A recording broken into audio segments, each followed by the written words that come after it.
Let's get started. Good evening. Thank you so much for coming and helping to envision the future of the R3 district.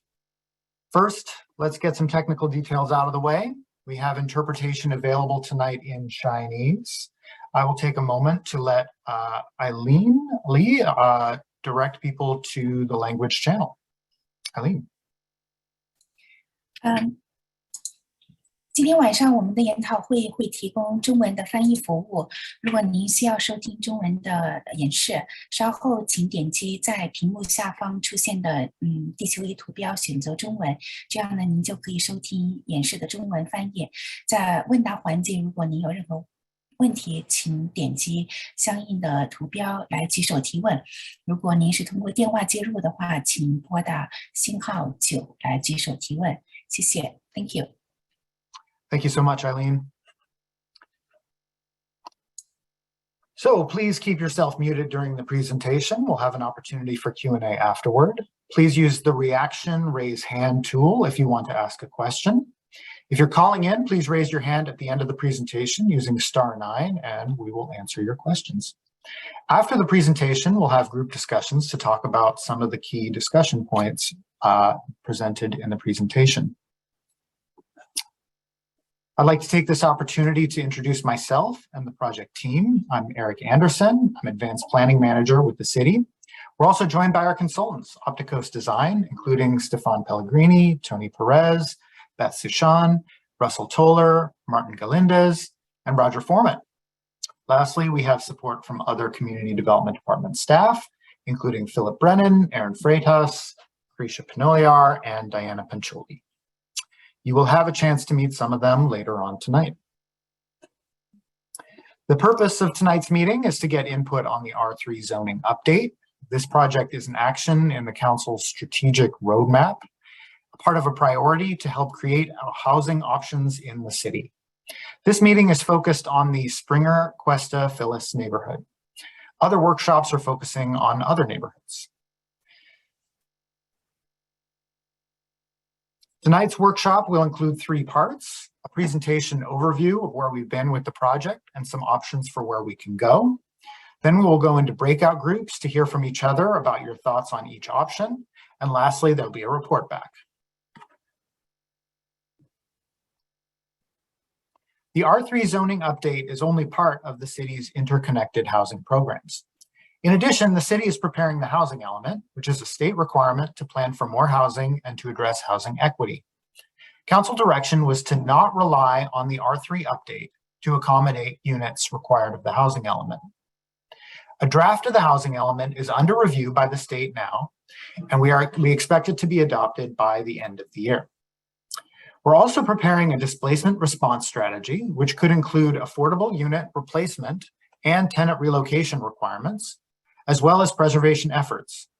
The displacement response strategy is under review and would apply to the R3 zone with or without this update. Lastly, we're preparing a middle income strategy, which will include an increasing portfolio of moderate income ownership and rental units and homeownership assistance. The R3 update would help support this strategy by creating more middle income units. R3 is one of the city's standard zoning districts, and it's intended for a broad range of residential development types. It covers much of the city and almost all the neighborhoods with multifamily, row house, and HOA developments. The R3 zone regulates development through standards, which new buildings need to comply with. One of these standards is maximum density, which is dwelling units per acre or maximum number of dwelling units on a site. And this can vary across the R3 zone, depending on the neighborhood. Other standards include a 3-story height limit and limits on floor area ratio or the size of the building, setbacks, and minimum open area, and these standards don't vary. Recently, almost all development has led to expensive row homes, and a few recent examples are shown here. It's also important to note that state density bonus applies to R3 today, and it could result in buildings more than 3 stories and other waivers of development standards such as lot coverage or setbacks. So why are we updating the zoning? As I stated earlier, the City Council has a goal to increase housing options in the city, and the R3 zoning update is a key part of that effort. The city is looking into a form-based approach. This means that the standards focus on the form of the building rather than its contents. For example, a building with more small units would be treated the same as a building with fewer large units. This has several benefits. The current framework of densities do not address neighborhood conditions. Through a zoning code update, we can locate higher densities near transit or services and modulate physical character defining standards such as floor area ratio, setbacks, and open area to reflect changes in density. Changes to standards can also help create a broader range of unit types, including more stacked flats, which can be relatively more affordable than row homes and other product types. Lastly, with a form-based approach and by calibrating standards to each other, we can create more flexibility while simultaneously creating more predictability and streamlining the approval process. It also needs to be noted that there is a state law in effect now that says we cannot reduce residential density or increase constraints on density. Some growth can occur, however, and your input can inform how much. Before we get too much further, we should define some terms. House scale generally refers to separate buildings along a block, usually up to about 80 feet wide. They can include multiple units and are generally up to about 2 to 3 stories. Block scale refers to buildings that are attached or very close to each other along the full length of a block. With that out of the way, let's do a quick poll.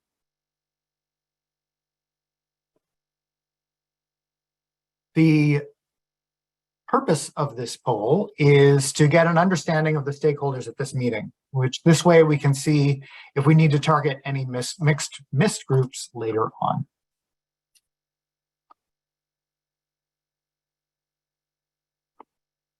So as this poll just says, do you rent in Springer, Cuesta, Phyllis? Do you own your home there? Do you own R3 property? Do you own different property? Is it none of the above? So if you could please let us know what's your relationship to the neighborhood.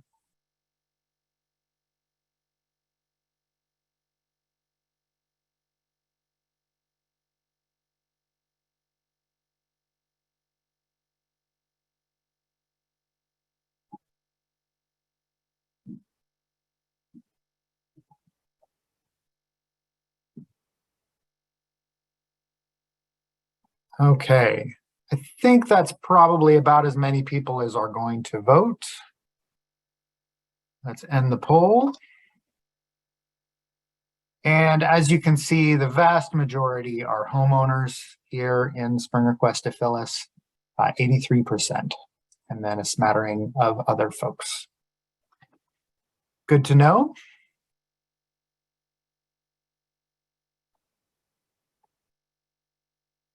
Okay, back to the presentation.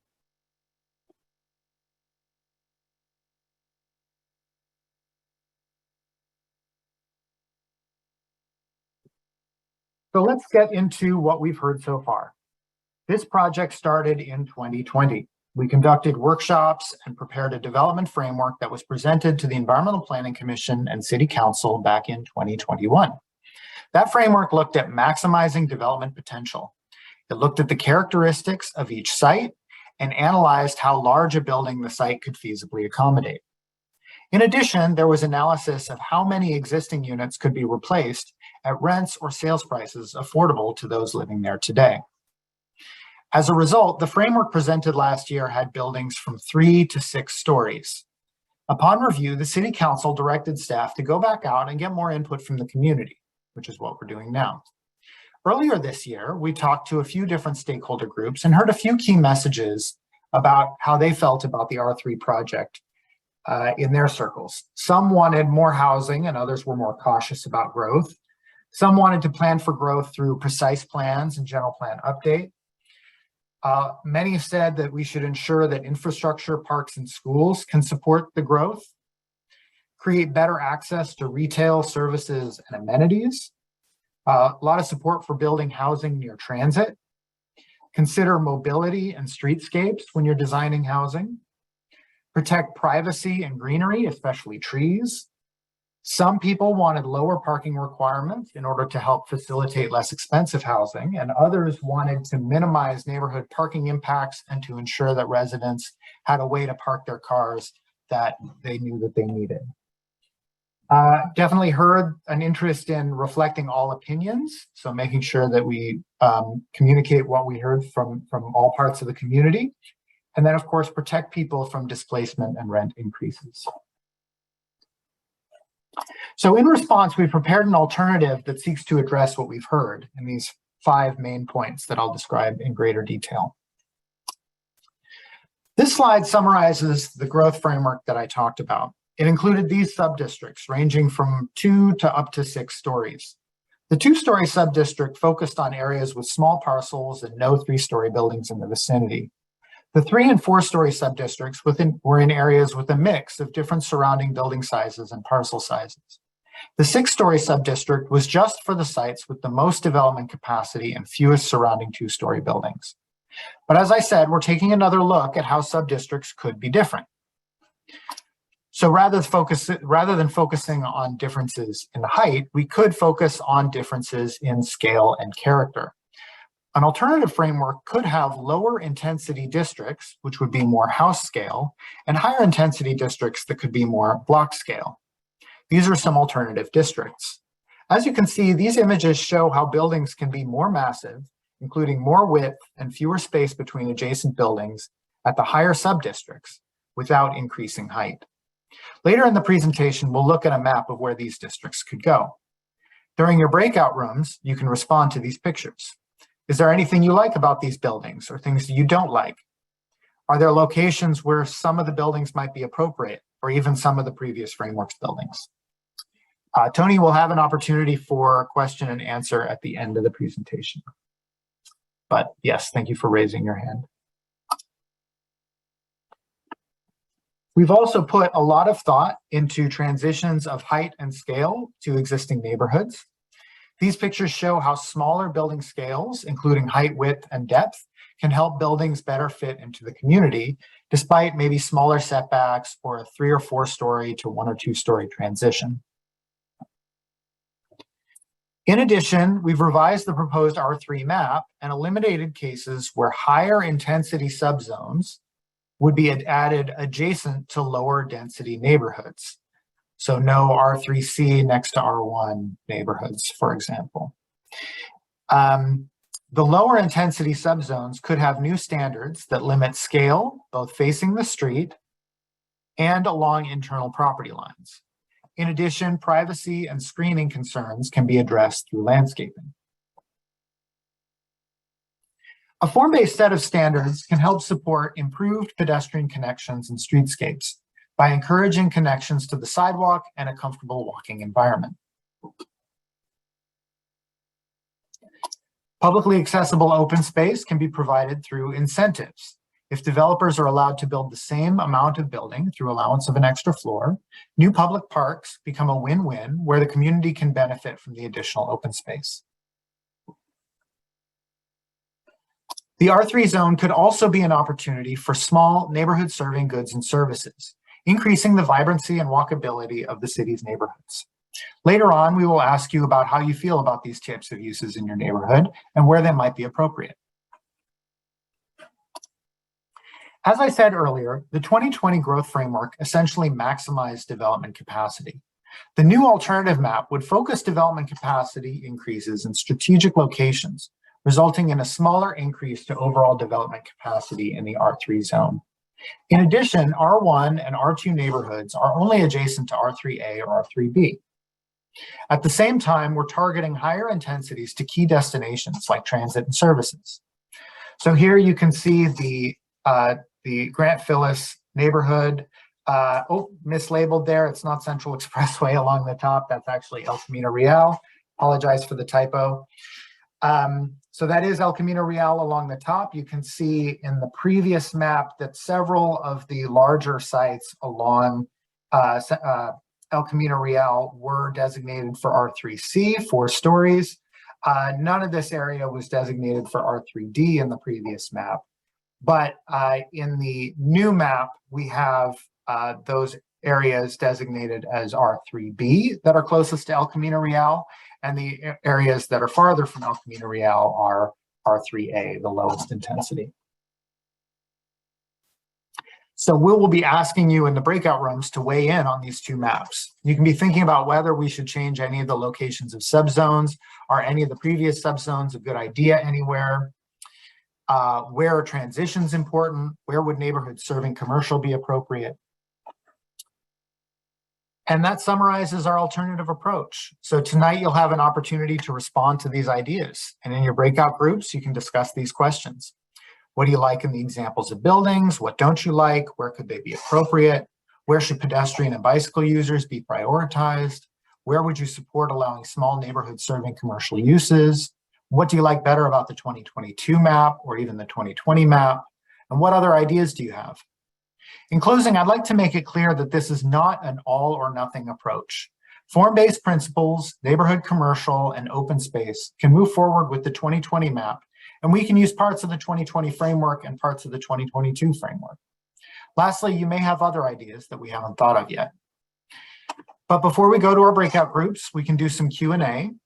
This section is for clarifying questions of the material presented, so please hold your comments to the breakout groups when we can make sure to note them down. I will be helping lead this Q&A. And just so everyone knows, we will be wrapping up in 10 minutes. So we'll get as many questions as we can in the meantime. And we'll start with Tony. Yeah, hi there. Thanks for taking the question. I mean, we're supposed to sort of say how we think about this, but we don't really have a lot of details here, right? Like, what does house scale mean, right? Like, how tall are we talking? Like, how many stories are we talking? What is low house scale, medium house scale, large house scale? You know, a house that's 3 stories tall is already very big. If we add the density bonus, we're talking 5 stories. You know, that's not a house anymore, I would say. But okay, but basically, what are the development standards? What are the heights of the buildings? What are the setbacks, right? Because without that, you can't really start talking about whether that makes any sense or not. It's a great question. You know, we're trying to get a kind of broad general input from the community rather than getting too focused on the details at this point. And so I think there may be a lot of opportunity for input from the community about you know, maybe what is too small a setback, or what do you want to make sure the setback can accommodate, or how, you know, if you're concerned about heights, what are those aspects of height that you're concerned about? Is it, you know, shadow or privacy or other issues? So we're really looking for your ideas at this point before we get deep into the details of development standards and things like that. I think that the framework presented this evening as an alternative framework, the 2022 framework, is really just a way to contrast with the previous height-based framework. So, you know, if we are looking at focusing density, focusing more people into certain areas in the city, you can in general do it with more height, or you can do it with more kind of coverage, larger footprint buildings. And I think that kind of conversation around those general levels is really what we're looking for this evening. And so by all means, you know, if you have other ideas or other thoughts or other concerns, please bring them up with the breakout groups. Thanks again. Thank you. So next person to ask a question will be Katie, and after we will have Hala and Luis. Hi, thank you. Thank you for holding this forum. I have one clarification question. I didn't see on the map that I have concerns about things I've heard about the shopping center at Cuesta and Miramonte. I didn't see that highlighted. Is that something that's the subject of this discussion or not? So that site is we're going to be presenting a zoning framework for that site as part of the housing element update to the city council, to the EPC and city council in November, to EPC in November and council in December. So the important thing to recognize about that site is that the general plan already allows residential, and because of a number of state laws, we are now basically forced to adopt residential zoning for that site as well. Council has directed us to do so in a way that preserves the amount of retail that's there today. So if somebody were to come in and redevelop the site, they would have to replace the amount of retail that's there today at either the Grant Park Plaza or the Blossom Valley site. And so that's our direction moving forward. And we're going to be talking about that with EPC and council in November. This forum is really about the R3 sites, which is a different zoning district. Thank you. Thank you. Next, we'll have Paula.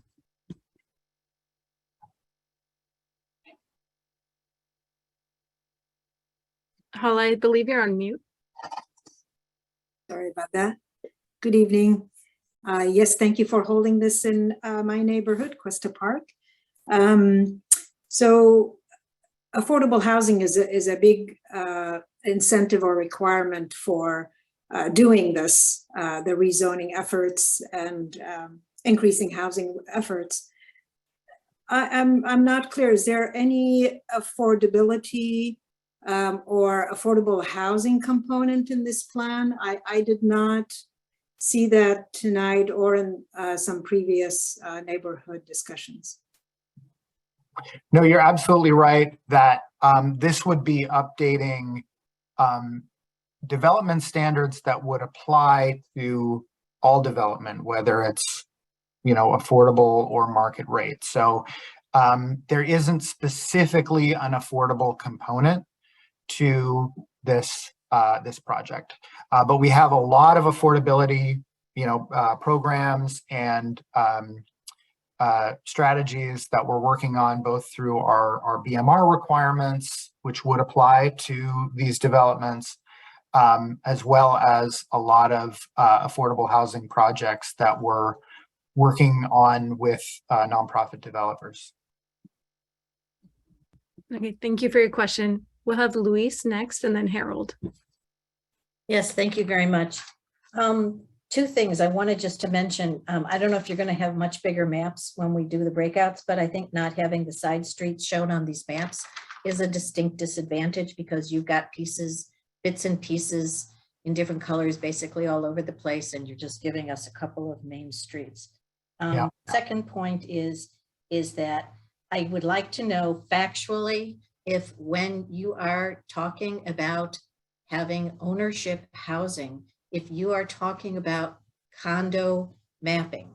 And what we understand condo mapping to be is that when the developer builds a new building, they file permits, they do extra special paperwork, and they can make these units condos, not on the day that they cut the ribbon, but sometime in the future or maybe never. So I would appreciate knowing, and I think a lot of other people would too, as to how many condo mapping projects the city has already had and how many have actually turned into condos or have remained rentals. The second point about condo mapping that I would appreciate some specificity instead of just sort of aspirational discussions is whether or not the city has or will have any possible legal mechanism to actually put units on the market available to the public third parties. Because our understanding, and this is on the basis of discussion with developers who have made it very clear they can do whatever they want with their units. They can condo map, they can put them for sale, and they can buy them all themselves and turn it into rentals. So I think before we use ownership as a sales pitch to think that somehow things will change, I think we need to have an understanding and perhaps an opinion by the city attorney telling us whether or not there is any way to actually make condos happen on the market and to third parties, not to developers and consortiums that then turn around as investment properties and rent them? So I thought I appreciate some specificity. Thank you. Yeah, those are great questions and frankly, very complex questions. I'm not an expert, but I've certainly heard that you're correct that we cannot force a developer to actually sell, even if they do map. But again, I'm not an expert, and I don't know what other programs or policies the city could adopt to try to encourage that. What I will say is that first off, those are great comments to provide and concerns to provide in your breakout groups. Secondly, the question about the history of past condo mapping and whether they've actually sold. I'm sure that's something that we can find out for you. I don't have that in front of me, but by all means, send me an email and I can try to follow up on that for you. And then the last point about what we can do during this project.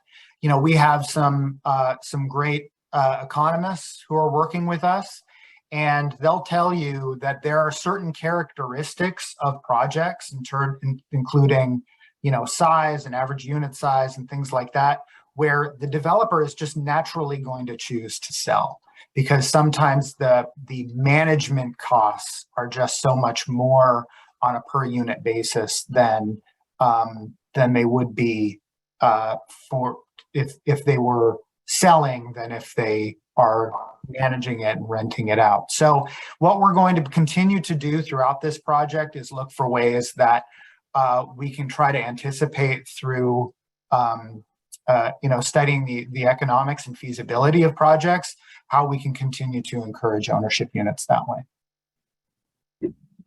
Thank you. And we only have enough time for one more question. So we'll have Harold as our last question. Hi, I'm Jane using Harold's iPad. Anyway, thank you for doing this. I wanted to ask about this huge parcel of dirt that's located on the corner of, I believe, Phyllis Avenue and El Camino. It's being used as, I guess, a toxic waste dump for El Camino Hospital. I'm just wondering, is that a part of this whole project, and at some time in the future, is that going to be developed too as part of this? That's a great question. So that site is zoned as part of the El Camino Real Precise Plan. So it's not part of this project. It's not an R3 zone. And if you're interested in looking at what's allowed there, you can look up the El Camino Real Precise Plan online. My memory serves, it would allow development kind of similar to what's happened at several of the sites on the north side of El Camino between kind of Rengstorff and Ortega. I think there are a few kind of larger 4-story apartment projects along there. So similar standards as that. We've talked to El Camino Hospital about what they intend to do with the site. They don't have anything planned at this time, and they could potentially use it for housing, possibly, as long as it's got a relationship to their kind of healthcare mandate. But it could also potentially be medical offices, which has a more direct connection to their healthcare mandate. So again, right now they're just holding on to it. They don't have any specific plans to do anything with it. Okay, so it'll probably just be a toxic waste dump for the foreseeable future until they make some decisions on it. Yeah, okay. And I don't know anything about its toxicity, but well, I'm just being facetious. I don't know anything about it either. Okay, well, thank you so much. No problem. Great. Thank you, everyone, for your questions. Okay. Yeah, sorry we couldn't get to everyone who wanted to ask a question, but at the end of the meeting, I usually have a couple of minutes where I can answer any follow-up questions as well. Looks like everybody's coming back. I think we have everybody back from the breakout rooms. Yeah, all the breakout rooms are closed. Thank you so much for all your great input. As I was bouncing around through groups, I definitely heard a lot of really, really great comments, great questions, great discussion. Really, really appreciate it. and I hope you had an excellent time. Let's talk to somebody from each group, get a summary of the main ideas and discussion points that came up. We don't need to be comprehensive. This can be fairly quick, a couple of minutes, but just some of the big ideas. So let's start with the main room, Russell and Aaron's room. I can summarize.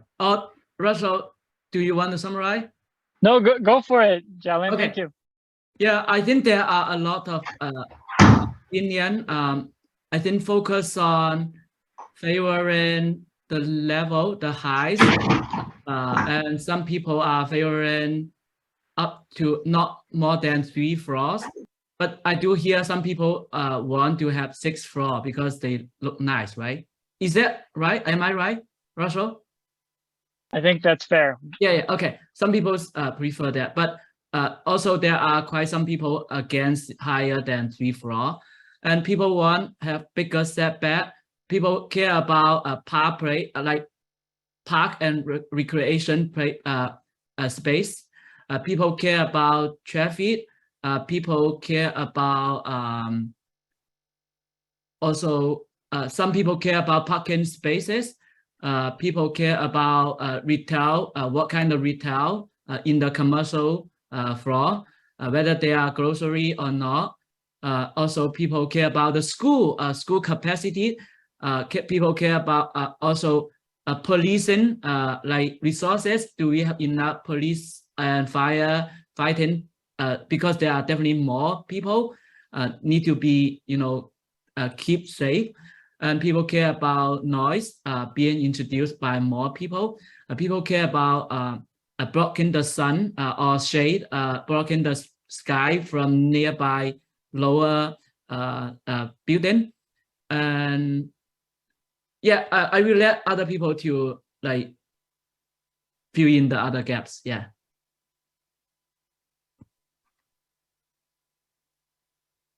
Great. I mean, I think that sounded great. That was like a really comprehensive summary, and really appreciate you speaking up to the whole group. Thank you so much. Let's jump to group number 1. I think that was Tony's group. Yeah, that's Tony and I's. So I think the group was generally supportive of a lot of the design aspects or approaches in the 2022 approach. I think there was a lot of concern with transitioning to lower density, or i.e. like lower height single family homes. They felt some of the taller buildings are more appropriate along certain corridors, such as I know El Camino was mentioned a few times. They also were very supportive of providing visual buffers in terms of like landscape, larger setbacks, sidewalk areas, things that can provide sort of help reduce the visual scale of buildings, also provide green space, and provide visual interest for pedestrians, and foster activity in those areas. Let me see. And they were generally supportive of allowing additional building height for the provision of public open space. There was some skepticism in terms of developers actually following through with quality sized open space areas, and some thought it would be appropriate based on case per case or project specific basis. Great, thank you so much, Philip. Sounds like a great discussion. Appreciate everybody's input. How about Martine's group? Thanks, Eric. Member Louis will provide the summary for us.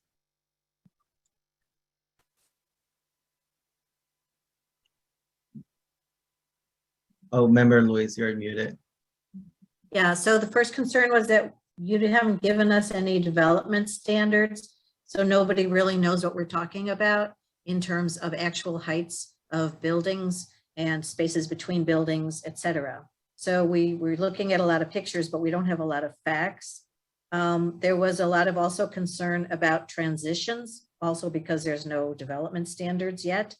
And the idea that the city doesn't necessarily even have a legal right to force setbacks.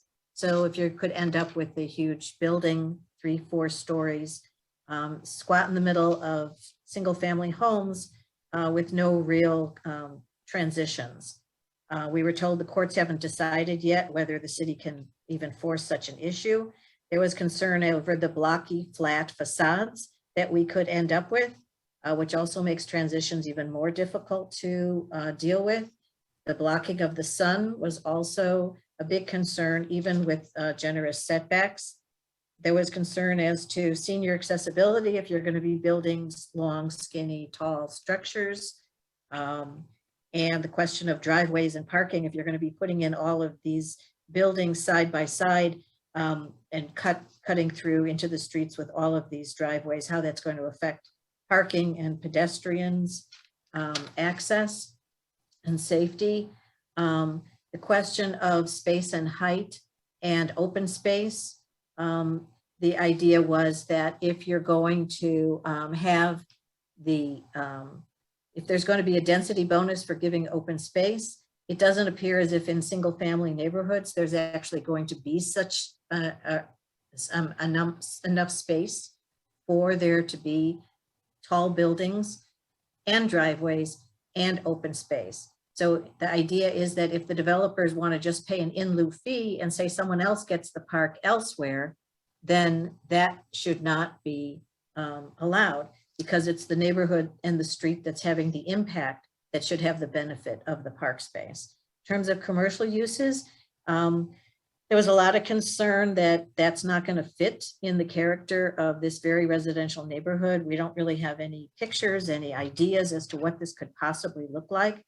And the idea also was that it could dilute the businesses that are already established in the centralized business districts, and that standalone businesses may have a very limited benefit or ability to survive.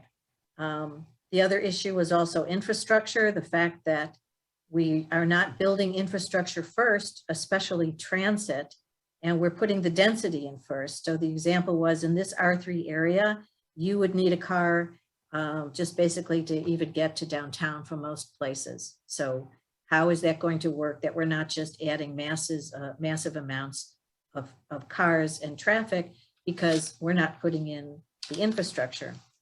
So that was basically most of the concerns. Great, thank you so much, Louise. Really appreciate your input and providing the summary. How about Beth's group, number 3? Yes, I'll be representing for my group and conveying all of their opinions. So there was support for the 2022 scaled back approach, especially having the R3A further from El Camino. Regarding the character of the buildings, we're brainstorming about how to match styles with neighbors, especially trying to put blocky buildings near blocky and other similar roof lines near similar. Trying to be sensitive of existing zones. Thinking a bit about privacy and avoiding peering into backyards of other people's homes. An option being partial third stories. There's big supports for the porch stoops and supporting consistent setbacks as neighbors, not finding it very fitting to have open space with height allowances around it, just because the parcels are too small in this neighborhood. And if open space is generated, then they'd like it to be publicly available. There's support for commercial on busier roads, especially near El Camino. And comment about the parking ratio should be greater than 1-to-1, potentially 2-to-1. And just support for more pedestrian access to Knob Shopping Center at Knob Hill and a safer veranda. Thank you. Awesome. Thank you so much. I'm from Best Group. May I please add, we talk about a partial third floor, not the block to block. Yes, Beth, great. yeah. Thank you. Okay, great. Thank you so much. And we have room 4, Stefan and Rogers. Thanks, Eric. I'll be summarizing for our group. We did hear some concerns about the capacity of the infrastructure, particularly sewer and water, to accommodate more people in the R3. So by and large, our group was comfortable with the 2022 approach of keeping the intensity more or less the same. We had support for consistency in height, and we also had support for commercial, particularly along the major routes through the neighborhood, and also integrating that with bike and pedestrian infrastructure and the placement of the bike infrastructure and how that would relate to the building entrances, et cetera. We heard some concerns about privacy when larger buildings are abutting residences. And so we explored some ideas of how those transitions could be handled, whether through landscaping screening or stepping back higher floors of the building to reduce the number of units peering into the yard. We did have some concerns about the blocky forms of the buildings and how it would be preferable if they were more articulated, particularly facing the houses. And we did have some strong support for this trade-off between the public space and the larger building masses. We felt that it was a good trade-off to have a quality open space for the community in exchange for the larger buildings, and that helped to soften the impact. We heard a couple of examples cited in support of that. One was Santa Clara Square, and then the other was the public square in front of City Hall, and we felt that these were good places for amenities like coffee shops and restaurants.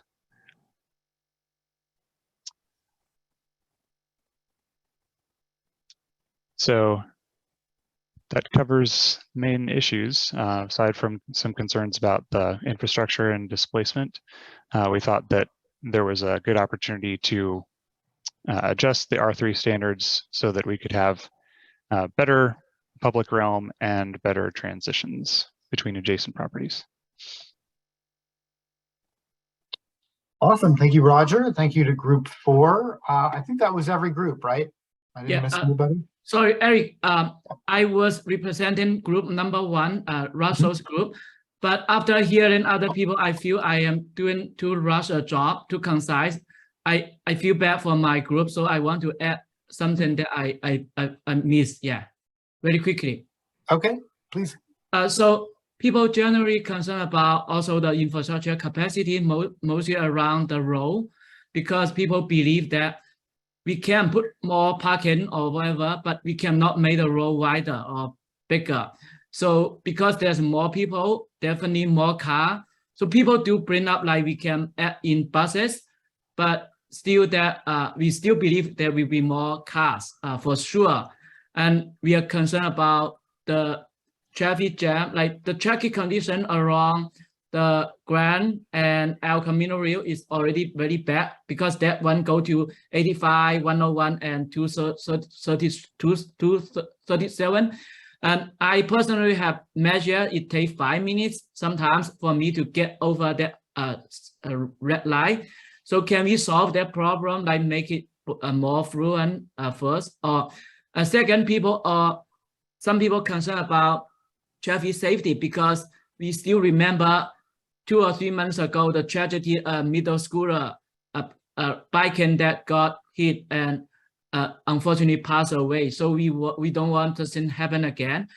And people also talk about, like some people favor Most of us, I believe, favor 2022 plan, those building A and B.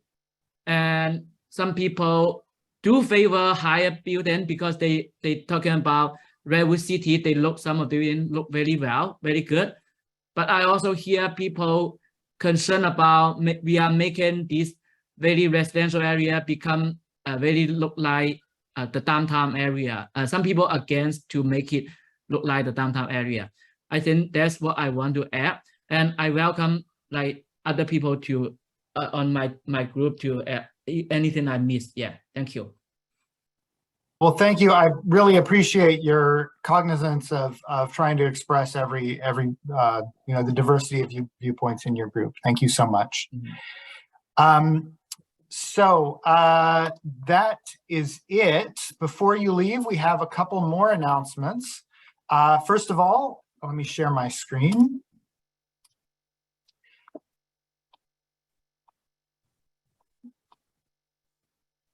There we go.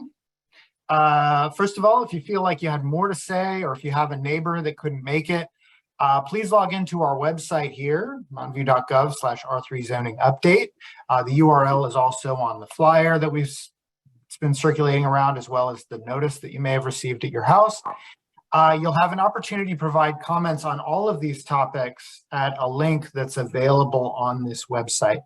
For this neighborhood, that link will be up probably in the next week or so, but you should be able to find it there and continue to provide input on all these topics. And next steps after this outreach, which will carry on pretty much through the end of 2022, we'll continue to be reaching out to different groups. We'll develop options and return to the EPC and council for their review in early 2023. Adoption is expected in late 2023 or early 2024. So thanks again to everybody for coming out tonight, and we really appreciate your time and your input. And yeah, feel free to contact me if you have any other questions. Again, thanks again for a wonderful evening. And I'll hang out for another 5 minutes or so if people have random questions that they want to throw at me.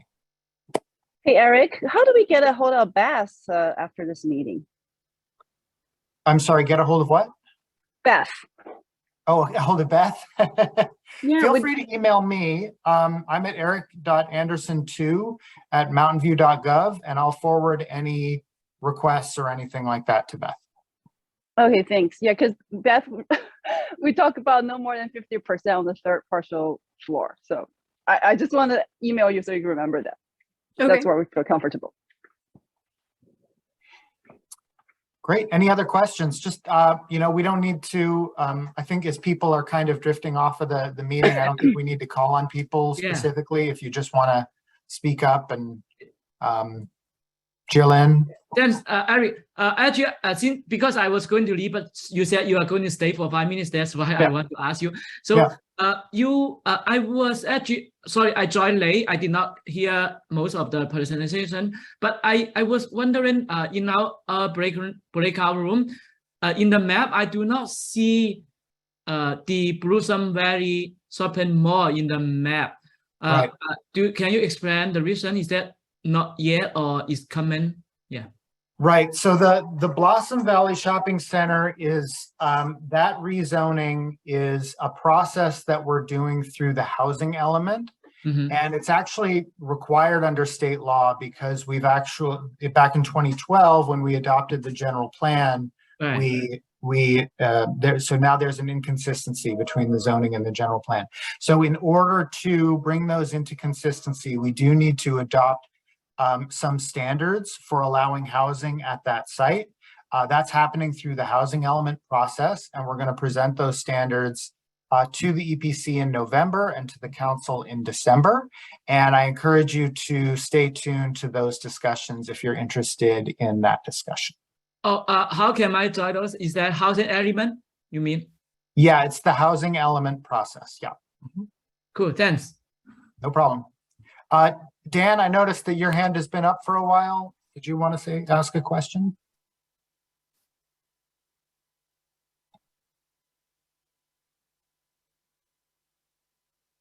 Okay, I take it from your silence that You're either not unmuting yourself, or I'll just move on to Tony, who also has his hand up. Go ahead, Tony.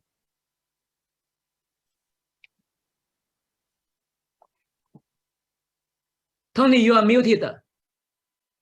Yeah, did you have a question, Tony?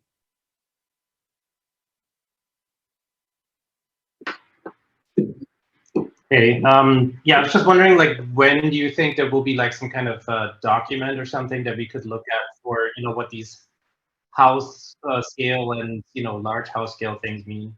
Yeah, that's a good question. Thank you. So the next step, I mean, we're gonna process these workshops and any additional outreach that we have to do for the end of the year. And then in early 2023, we're gonna kind of put together several kind of maybe the next level of detail kind of framework options. It may not still have, you know, specific, you know, numbers, but it'll have more detail, more guidance, more kind of better kind of that next level of detail. And we'll be able to present that both to the community and to the Environmental Planning Commission and Council probably in early 2023. So stay tuned for that, you know, winter, spring 2023. David. Yeah, I had a question about your comment on the shopping centers. Is any when you consider adding housing to those, is that considered upzoning? Sorry, I'm not familiar with the inside baseball of planning. Yeah, that is that's a tough question. I think given that our general plan currently allows housing on those sites, I would say that the state would say that it's not upzoning. Okay, so that sounds not for sure, but so in Well, theory, yeah, it's one of those, you know, so if it's not clear, set in stone, so in theory we could upzone the shopping centers and downzone the R3s in our neighborhood, since you're so non-committal to the whether that's upzone. I wouldn't count on us being able to do that. Honestly, I think that's exactly the type of thing that if the state called us on it, we probably would not be able to do. Because our general plan already allows the housing in the shopping centers. So okay, got it. Yeah. Got it. Okay, that makes sense. Yeah. But if there were another commercial area, I don't know, if there was a giant BMW parking lot and that was upzoned, that would be considered, that's different then.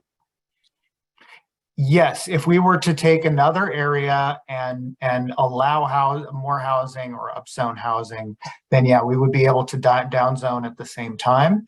I do want to say though that, and just to be perfectly transparent, we are upzoning and adding housing as an allowed use in several areas through the housing element process, but we can't then simultaneously downzone because we're doing that in order to comply with the state quotas for upzoning for housing. So I just want to be transparent about that. You know, the housing element process that's going on right now, we can't then downzone based on that. So it would have to be some future voluntary upzoning action that we could do a downzoning at the same time. Right. So in parallel, not part of that. Yeah. Makes sense. Thank you. You bet.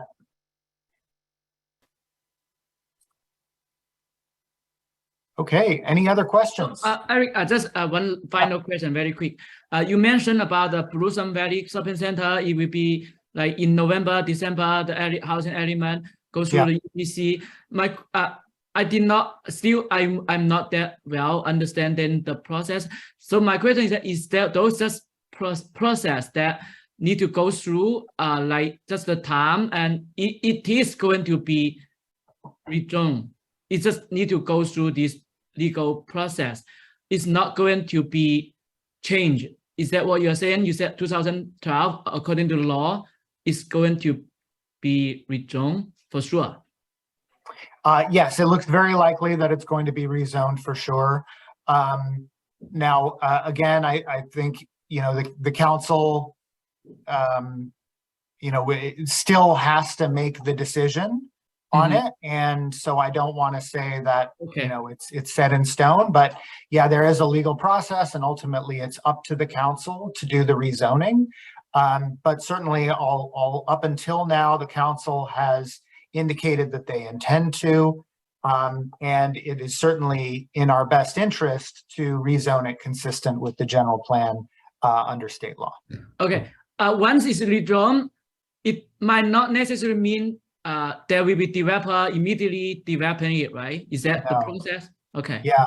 So, you know, if the property owner's happy with the current rents that they're getting from the Safeway and the Starbucks and everything else that's there, then it's very likely that it won't get redeveloped for many, many years. But so is again, still the property owner have the power to decide whether they want to sell the land or redevelop it, something like that. Exactly. Yep. Cool. Thank you so much. Thank you. All right. Well, it doesn't seem like there are any more questions. Thank you all so much for coming out tonight. That concludes this this meeting.